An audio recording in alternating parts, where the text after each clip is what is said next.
At the end of the 1940s, the Douglas Company led the world in the creation of commercial airliners, with its famous pre-war Douglas DC-3 revolutionizing the face of passenger air travel, expanded further by the later Douglas DC-4 and DC-6, which helped to maintain the firm's hold on the market. However, from the significant lead the company held in the late 1940s, the transition from propeller airliners to jet aviation was a battle that ultimately cost the Douglas Company its future, starting with the troubled development and production of their first commercial jet airliner, the Douglas DC-8, a fundamentally advanced aircraft, but one that was waylaid by construction and design flaws that started the firm's downward spiral.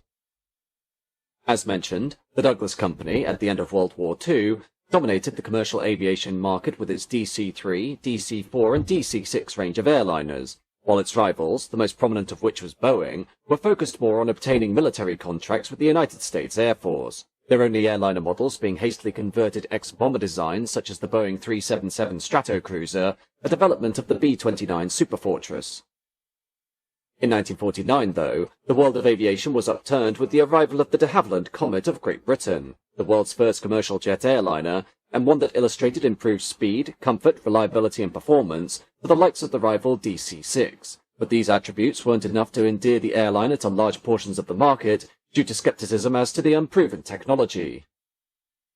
Douglas, however, showed an interest in the possible rise of jet aviation, and thus began considerations as early as 1951 regarding a commercial jet airliner that would be powered by Pratt & Whitney JT3 engines, a civil variant of the J57 engine used in the B-52 nuclear bomber.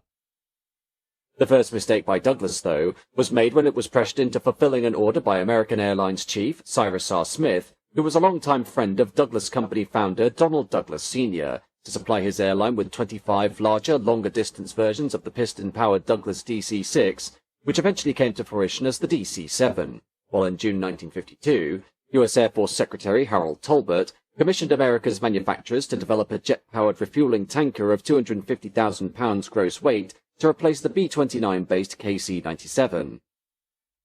Now forced to split its resources between the DC-7 and the tanker proposal, Douglas established a design office to formulate the U.S. Air Force requirement, officially taking up the mantle on February 1, 1953, when it announced to stockholders that over $1 million had been spent on the project. But this was overshadowed by Boeing's contribution to the proposal, when company chairman Bill Allen gambled the entire future of the firm by investing $16 million into the project. Meanwhile, in Europe, the Comet entered service with British national carrier BOAC and immediately illustrated significant improvements to the reliability, speed and performance of commercial airliners, but Douglas was still very much split between developing the DC-7 while also being somewhat of the opinion that jet aviation would not become a major influence on the airliner market, with the future likely set in the use of turboprops. Eventually, Douglas entered into talks regarding the creation of a jet airliner, but had lost their lead in creating this technology to Boeing, who had not only had multiple jet-powered nuclear bombers to their name, but were also further ahead in creating a working prototype for the military tanker contract. Chief engineer on the Douglas project was Ivor Sjogren, and while Donald Douglas Sr. was confident in the future of propeller-driven airliners, his son, Donald Douglas Jr., was determined not to see the firm fall behind Boeing in the race for airliner market domination, and thus an initial model with 5-across seating, a capacity of between 80 and 110 passengers, and a range of around 4,000 miles was drafted, with Douglas having spent in excess of $3 million on the project and expended 250,000 man-hours in its development by the end of 1954. On June 14th of the same year, though, Boeing unveiled the prototype of its jet-powered military tanker, the Boeing 367-80 prototype, better known as the -80, a strong, versatile machine that could easily fill the role of an air-to-air tanker, but had dimensions that also made it suitable for use as a commercial airliner. But Douglas were unfazed by its release, speculating that the U.S. Air Force would likely order tankers from multiple manufacturers to complete the contract, with Donald Douglas Sr. having convinced Secretary of the U.S. Air Force Harold Tolbert to buy both C-118 Liftmaster transport aircraft and Lockheed C-121 Constellations to make the proposal seem fair, to which Tolbert agreed. Douglas's predictions, however, were all wrong, and in February 1955, Tolbert announced that only 21 of Boeing's proposed KC-135 production tankers would be bought, with appeals made by Douglas to both Congress and the White House falling on deaf ears. Despite the loss of the military contract, the blow was not a crippling one for the Douglas company, as it still led the way in terms of commercial airliners, having earned the highest revenue in its entire history for 1954, and thus being able to pay all bank loans while having a robust $100 million line of credit and a backlog of just over $2 billion.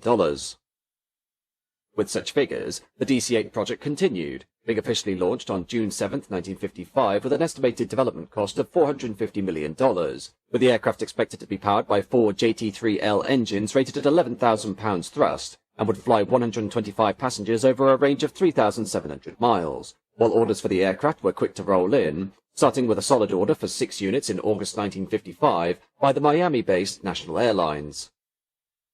The race between Douglas and Boeing became neck and neck on October 13th, when Pan Am officially announced they would order 25 Douglas DC-8s and 20 Boeing 707s, the passenger variant of the KC-135, followed by an order for 30 units by United Airlines after Boeing refused to widen the 707's fuselage to accommodate 6 abreast seating. The tight race was suddenly lost by Douglas, though, when Cyrus Smith of American Airlines chose to abandon his order for 25 Douglas DC-7s, which had been designed and built for American Airlines specifically, in favor of Boeing 707s, convinced by the fact that Boeing had already presented a working jet transport in the form of the Dash 80, while Douglas had only reached the mock-up stage, while American Airlines engineers noted that the 707 cost $500,000 less per unit than the DC-8, and that the swept wing of the 707 at 35 degrees, 5 degrees more than the DC-8, meant it was able to fly up to 20 miles an hour faster. Much of the delay and subsequent problems with the DC-8 came from the fact that it had 3 chief engineers with contrasting views as to the finished product, who had worked without any significant input from the Douglas management, thus resulting in the adoption of unproven technology into the airframe, the most notable of which was the blunt-nose variant of the airfoil wing by the National Advisory Committee for Aeronautics, or NACA. The NACA's research suggested that the conventional airfoil design kept the airflow over the upper surface of the wing below the speed of sound in order to avoid the formation of shock waves, reducing overall drag, with the intention of the blunt-nose airfoil being to allow for a 30-degree swing back, but still maintain a speed of Mach 0.85, while also demonstrating lower wing weight and better low-speed characteristics. The problem was that the blunt-nose wing design had never been tested in flight, and it was only on May 30, 1958, when the first Douglas DC-8A, November 8008 Delta, took to the skies on its maiden flight, that the drag issues were finally determined, this being 13% above the estimates gathered during wind tunnel testing, and 10% above the drag guaranteed to customers, thereby resulting in an aircraft that could only yield an economical cruise speed of Mach 0.798, far below the stated cruise speed of Mach 0.84. By the time Douglas had finally determined the cause of the drag problems, and had considered a series of modifications that included wing slots, wingtip extensions, and altering the nose profile of the wing, their frantic attempt to build as many aircraft as possible to match the success of the Boeing 707 meant that 148 units had been constructed with the erroneous wing design, and thus had to be retrofitted at a cost of $230,000 per aircraft, as paid to the airlines by the Douglas company, while due to a lack of floor space inside the hangar at the Long Beach factory, conversion of early DC-8s had to be undertaken outside on the apron. This compounded an already significant debt incurred by Douglas when creating new production facilities that would suit the building of DC-8 jet airliners, the company's main assembly plant at Santa Monica Airport having a runway that was too short to land jets, while proposals to extend the runway by 5,000 feet were blocked by the city of Santa Monica due to objections by residents regarding noise and safety concerns, leaving Douglas no choice but to build a new facility at the Long Beach Municipal Airport on the Pacific Coast at a cost of $12 million, while also causing a significant delay as all construction materials and equipment, as well as 44,000 employees, were transferred to the new facility. The various mistakes made in the development of the DC-8 caused a significant divide between the management and the workforce of the Douglas company, with executives lower down the ladder proposing to abandon the DC-8 project and instead focus on their more profitable and robust military contracts, but their decisions were blocked by Douglas Jr., who had made the airliner company policy and threatened to sack anyone who disagreed, with 10 company vice presidents being hired and fired in his first 5 years of control. From the original Douglas DC-8 Series 10, the airliner range was expanded to include the Series 20, which upgraded the 13,500-pound thrust JT3C engines, the 16,800-pound thrust JT4A engines, the Series 30, which increased the fuel capacity by 1/3 and strengthened the fuselage and landing gear, The Series 40, which replaced the Pratt & Whitney JT4A engines with 70,500 pound-thrust Rolls-Royce Conway 509 turbofan engines, the Series 50, which introduced the upgraded JT3D turbojet engine, as well as a dedicated cargo variant called the Jet Trader, and the Series 60, which increased the length of the fuselage by 6.1 meters ahead of the wings and 5.1 meters aft, providing a capacity of 259 passengers. The Series 60 was by far the most popular of the DC-8 variants, and together with the creation of the Douglas DC-9 in December 1965, the company appeared to be back on competitive terms with Boeing, with building capacity at the Long Beach facility being at 118% and thus requiring a waiting list for customers. The DC-8 also garnered fame on August 21, 1961, when one example, during a controlled dive through 41,000 feet, maintained a speed of Mach 1.012 for 16 seconds, making it the first commercial airliner to break the sound barrier, a record it held until June 5, 1969, when a Soviet Tupolev Tu-144 supersonic airliner attained Mach 2.29 while under test. However, this last streak of success by Douglas against Boeing was quickly lost upon the escalation of hostilities in Vietnam during 1966, soon breaking out into full-scale war, and although 112 DC-8s and 181 DC-9s were delivered during that year, the excessive production rate of the Douglas Company meant that with the onset of the Vietnam War, a rapid production build-up of various military models, a shortage of skilled labor being drafted into the armed forces, and a chronic shortage of parts meant that supplying the demand for airlines couldn't be met, with DC-8s being completed with up to 250,000 hours of invoicing unfulfilled. The substantial losses incurred following the downturn in production meant that Douglas was forced to merge with another firm in order to stay afloat, and thus in January 1967, the company announced its merger with McDonnell Aircraft of St. Louis, an extremely successful military and space manufacturer, resulting in the formation of McDonnell Douglas, a move that helped to save both firms and allow for development of the company's next commercial venture, the DC-10 wide-body trijet. Launched in 1971, the DC-10, despite later controversies with the design, would go on to sell in substantial numbers, and with production of the new model now running smoothly, at the end of the year McDonnell Douglas announced that the last of 556 DC-8s would be delivered in mid-1972, this final unit, a DC-8 Series 63, being sold to SAS. This wasn't the end of the DC-8 story, though, as in the face of upcoming legislation on fuel economy and noise for airliners, Jackson McGowan, a former executive at the Douglas Company, signed a deal with General Electric in 1975 to re-engine DC-8 Series 60s with D-rated versions of the DC-10's General Electric CF66D turbofan engines, though General Electric chose instead to fit these aircraft with newer, quieter CFM56 turbofan engines, producing 22,000 pounds thrust, developed by their new subsidiary brand CFM International. While the project stalled in 1975 due to a lack of formalization for the new regulations, in March 1977 Congress outlined new regulations for compliance with the International Civil Aviation Organization, or ICAO, Stage 3 by 1985, the ICAO regulation staging being based on the loudness of airliners and their average MTOW, ranging from Stage 1, the loudest aircraft, to Stage 5 as the quietest, of which both the DC-8 and 707 were sat firmly in Stage 1, and thus were required to reduce their noise output or be withdrawn. In light of the new legislation, McGowan formed Camacorp in 1977, taking the position of a private management contractor for refitting DC-8s with the upcoming CFM56 engine, and while the venture faced a premature end when McDonnell Douglas proposed their own refit of DC-8s using upcoming Pratt & Whitney JT8D 209 turbofan engines, it was the intervention of Flying Tiger Line that saved Camacorp, raising concerns that the Pratt & Whitney engine was unsuitable for their night operations, and thus McDonnell Douglas abandoned its retrofitting scheme and allowed McGowan to take on 78 orders by May 1979. Dubbed the DC-8 Series 70, the program was a straightforward conversion of the Series 61, 62 and 63 airliners of the original production run, replacing the factory-fitted JT3D engines with the more fuel-efficient CFM56-2 high-bypass turbofans with new nacelles and pylons built by Grumman Aerospace, while also fairing the APU air intakes below the noses. In all, the conversion saw a 70% noise reduction and an increase of between 18 and 25% efficiency, with the resulting DC-8 71, 72 and 73 being certified by the Federal Aviation Administration, or FAA, in 1982, with 110 units converted by the time the project ended in 1988, while Camacorp itself was disbanded upon completion of the program.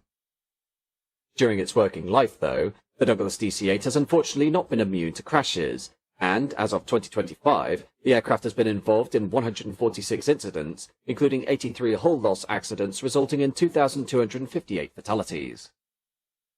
The first incident involving the DC-8 was perhaps its most notable, when on December 16, 1960, United Airlines Flight 826, flown by 1-year-old Douglas DC-8-11 November 8013 uniform mainliner Will Rogers, collided with TWA Flight 266, a Lockheed L-1049 Super Constellation, over Staten Island while lost in the fog and over 12 miles off course, the impact immediately destroying the Constellation, while the DC-8 struggled on for another minute and a half before crashing down into the Park Slope district of Brooklyn, killing 6 people on the ground and 83 of the 84 passengers and crew. The initial sole survivor, 11-year-old Stephen Lambert Bolts of Wilmette, Illinois, was traveling alone to visit his extended family in Yonkers, New York, and while he was able to survive the crash when he was ejected from the fuselage and landed in the snow, he was still doused in burning jet fuel that seared his lungs, which tragically resulted in his passing the next morning from pneumonia. On March 4, 1966, Canadian Pacific Airlines Flight 402, operated by Douglas DC-8-43, Charlie Foxtrot Charlie Papa Kilo, Empress of Edmonton, crashed short of the runway at Tokyo's Haneda Airport during thick fog, killing 64 of the 72 passengers and crew, and was one of 5 deadly airliner crashes across Japan during 1966, and one that was followed less than 24 hours later by the destruction of BOAC Flight 911, which taxied past the smouldering remains of Flight 402 while en route to London, before it too crashed after being torn apart over Mount Fuji by severe turbulence, killing all 124 people aboard. On July 5, 1970, Air Canada Flight 621, operated by McDonnell Douglas DC-8-63, Charlie Foxtrot Tango India Whiskey, suffered a hard landing at Toronto which caused the number 4 engine to fall off its mounting, with leaking jet fuel from the exposed pipelines causing the aircraft to explode minutes later as it attempted a go-around, killing all 109 aboard. On December 12, 1985, Arrow Air Flight 1285, a military charter bringing home personnel of the U.S. Army's 101st Airborne Division from Cairo to Fort Campbell, Kentucky, operated by DC-8-63CF, November 950 Juliet Whiskey, struggled to climb away from Gander after leaving the runway and crashed less than 1 mile from the airport, killing all 256 people aboard, the cause being due to a mixture of icing conditions and pilot error as a result of weight and reference speed miscalculations. In addition to crashes, the DC-8, as one of the most popular airliners of its time, was also subject to dozens of hijackings during the period when airline piracy was at its peak, with 46 DC-8s having been hijacked, resulting in 2 fatalities. The first hijacking of a DC-8 was on February 21, 1968, when a Delta Airlines flight was hijacked by Lawrence Rhodes, a mentally unstable man who demanded to be flown to Cuba, where, after a 3-hour standoff, he surrendered, and all passengers and crew were released before being allowed to fly home. Perhaps the most notable hijacking of a DC-8 came on September 6, 1970, when Swiss Air Flight 100, operated by DC-8-53, Hotel Bravo, India Delta Delta, Nildwalden, was hijacked by members of the Popular Front for the Liberation of Palestine and flown to Dawson's Field in Jordan together with TWA Flight 741, a Boeing 707, and BOAC Flight 775, a Vickers Super VC-10, where the cumulative 429 passengers and crew of the 3 airliners were held captive for nearly a month in exchange for the release of Palestinian prisoners, eventually ending in most passengers, with the exception of the flight crews and Jewish passport holders, being released on September 28th, but the 3 empty airliners were destroyed using dynamite. The last crash of a Douglas DC-8 occurred on February 7, 2006, when UPS Airlines Flight 1307, operated by McDonnell Douglas DC-871F, November 748 Uniform Papa, on a flight from Atlanta, Georgia to Philadelphia, suffered an in-flight fire during its final approach from one of the cargo containers in its hold, and while the crew were able to land safely, the airframe was gutted by fire and subsequently written off. DC-8s remained a staple of commercial aviation throughout the 1970s and into the 1980s, but a mixture of noise regulations, together with the influence of wide bodies and younger generations of narrow-body airliners, such as the Boeing 757, meant that by the turn of the 1990s their numbers were dwindling, with most passenger variants retired by the turn of the new millennium.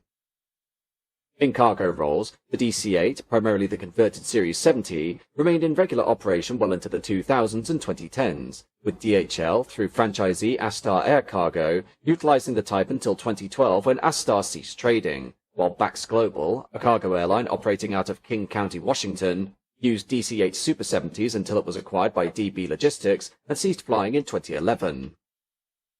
As of 2025, there are only two DC-8s known to still be in commercial operation, 9 Sierra Alpha Juliet Golf and 9 Sierra Alpha Juliet Oscar, with Alpha Juliet Golf being a DC-8 62H delivered to United Airlines in September 1969, while Alpha Juliet Oscar is a DC-8 73CF delivered to World Airways in March 1971, both of which continue to lead busy working lives across the heart of Africa, while additionally, disaster relief organisation Samaritan's Purse operates DC-872 November 782 Sierra Papa, which was originally delivered to Finnair in January 1969 as Oscar Hotel Lima Foxtrot Romeo. Overall, the DC-8 was a capable airliner, but the many mistakes made by the Douglas Company, including a lack of enthusiasm in the potential for jet aviation, the use of an untested wing design, a costly move of production facilities, and the onset of the Vietnam War, conspired to scuttle its chances of seeing widespread commercial success, paving the way for Boeing and its 707 to take the lead and become America's largest aircraft builder.